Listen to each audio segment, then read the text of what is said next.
Y'all done forgot. Indeed, and I'm back with a brand new book review. This time, yo, it's epic. It was epic. It was such a good book. It was such a good book. It was. It was a deeper love inside the poor Santiago story by Sister Soldier. Great book. Now, you gotta go read The Coldest Winter Ever by Sister Soldier. I guess it's like part one, but go read that book, then come read this book. Or you can go read this book, then go read that book. As long as you read both books, who cares, right? Yes. Let's get deep into it. So we got our main character, our protagonist, whatever fancy word you want to call the main character. The focus of the book is on poor Santiago and her story. But at the same time, when she's going through her little, trial and tribulation, her sister Winter was given 15 years in the state penitentiary, serving that hard time up north in the mountains. Yeah, doing that, get her yard time in, doing burpees and dips and push-ups, pull-ups on the yard, getting all acne, in the female prison pod ball status stuff. But yeah, meanwhile, her young Portia, which is the middle sister of Santiago's, starts off, she's in a juvenile facility doing time for stabbing a caseworker. After, when the police came, that's why you gotta go read part one. There's a lot of stuff in here you're not gonna understand unless you read part one. This is not one of those books you can get into but just, I understand it fully now. No, because a lot of stuff will be mentioned that happened in The Coldest Winter Ever. You gotta read to understand, to really get involved and connect with this beautiful piece of literature. Yeah, so you definitely gotta read part one.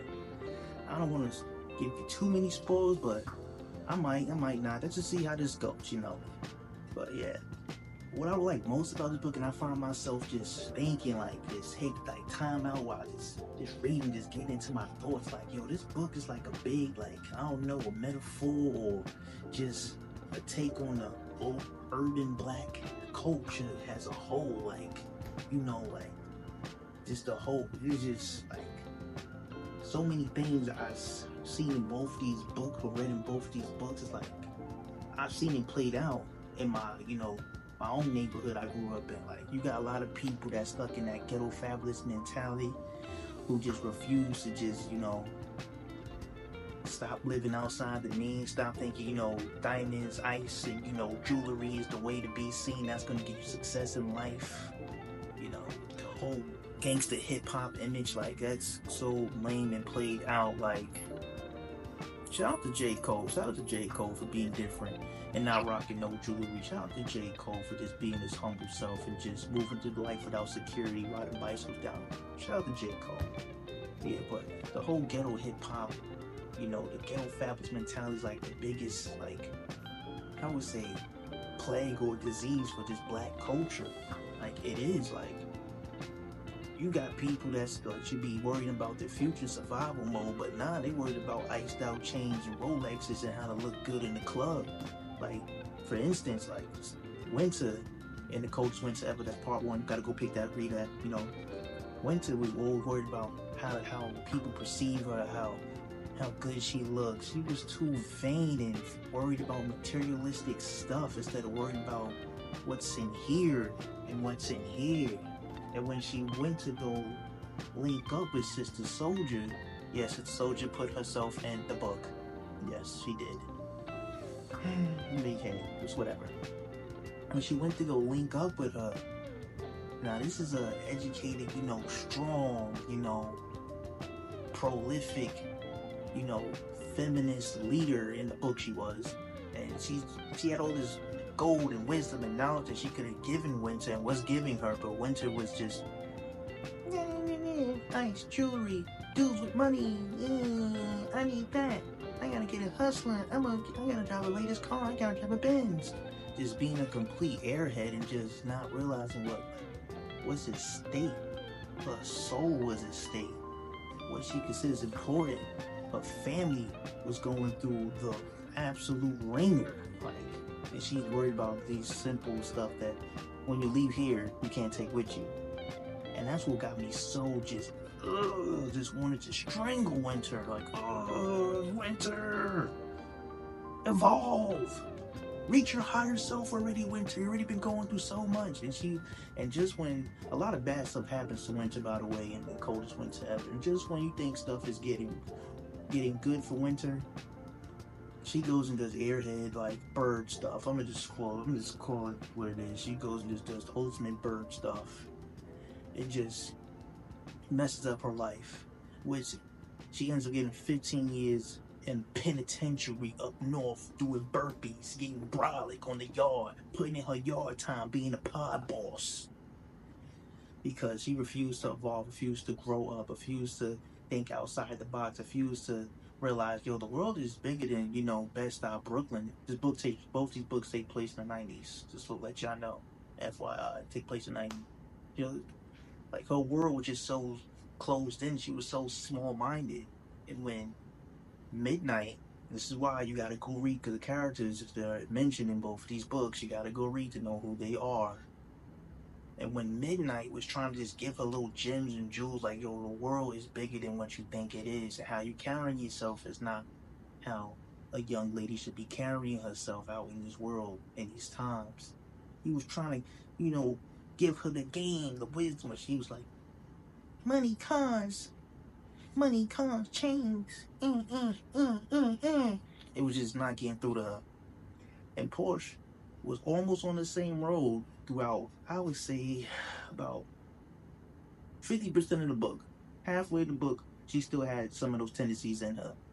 But when she met Nana Ama, it's like, I like the name Nana Ama, was a Native American elder on a reservation that, she ended up sometime in the book. I'm not spoiling these books, so I'm going to tell you some things, but you got to read the whole thing. I'm not doing that this time. When she met Nana Ama saw something in her that she didn't see in herself. Like, you are different from your family. You are different from your blood. You must recognize this, evolve, and grow, or perish with your soul.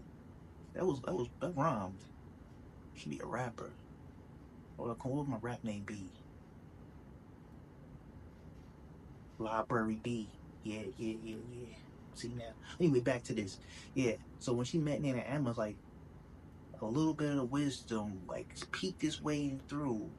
Nana Ama was really like the first real like motherly figure she had that really was a real mom, giving her actual, stuff a mother should be telling her young daughter how to, guide through, make their way through life.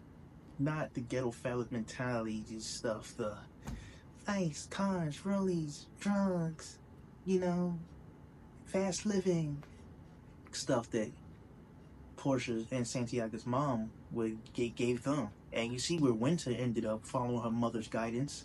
15 years in the penitentiary. Yeah. Fast money comes fast. With fast money comes fast consequences. Yo, I'm getting poetic. Poetic. On these reviews now, but yeah. So Nana Ama, I think, was like Portia's really the main reason she changed. Like Portia and I can't pronounce that dude's name. Well, the guy that Portia marries in this book. I think those are the two main reasons that caused her to change. Oh, three. She has Siri, which is her best friend. She was shown how to love herself. But you could show a person how to love themselves. It's up to them to actually go through the process. When she finally realized that, yo, I'm different, I do things differently.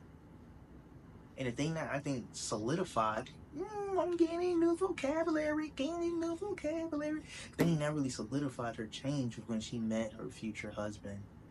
It's like, it's okay to be what, people would perceive to be soft and, soft-spoken or well-spoken. It's okay to be yourself. It's okay to be different from your environment. You may come from your environment, but you are not a product of it. No. You just grew up there. That's just a place and a zip code. That doesn't define who you are. It doesn't define who I am. It doesn't define where you're going or where you could go. What defines that is what is. What defines that is what you got going on the inside. How you think defines that. Sometimes you gotta use your imagination to change the situation, to get into a higher level of elevation, to be your own salvation. Mmm, bars. Yeah, bars.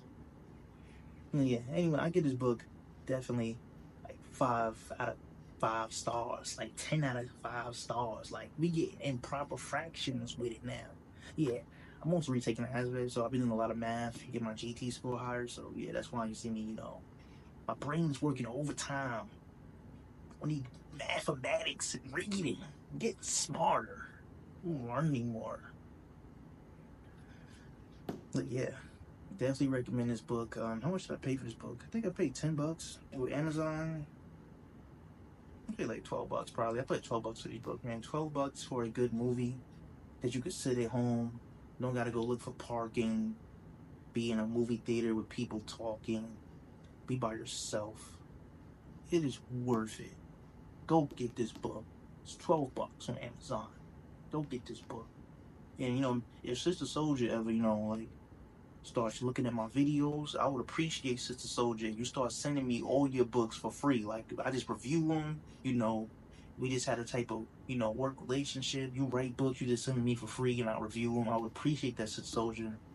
I've been invested in your work since I was deployed in Poland. I've been invested in your work since I was deployed in Poland. I think I deserve a little feedback, a little compensation. Just saying. You know, anyways, your goddamn deep books. And I'm out, man. I like to go to the library up.